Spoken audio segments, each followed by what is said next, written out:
আর মেয়েদের কান হলে তো কোনো কথাই নেই। আগেকার মায়েরা ছোট ছোট দুল পরত, আর এখন যা দুল পরে গাড়ির চাকা পর্যন্ত হার মানবে, ছিঁড়ে পড়ে যাচ্ছে, পাশে আর একটা ফুটো করতেছে। কিছুদিন পরে কোথা থেকে জন্মের করোনা এলো, মাস্ক জন্মের ঠেসা ঠেসা ধরলো। কিছুদিন পরে দুটো খুঁটি ঢুকিয়ে দিল। খুঁটি বোঝেন? খুঁটি খুঁটি বোঝেন? এই বলো শিষ্য, খুঁটি কি? চশমা।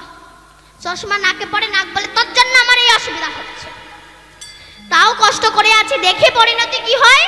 আমার এই কান জনম হওয়া কোন দিন ধন্য হলো। যার কান হয়ে আছে তার যখন কৃষ্ণ ভক্তি হলো, সে যখন গুরুর কাছে গেল, গুরুদেব যখন কানটাকে ধরে সেই কানে হরে কৃষ্ণ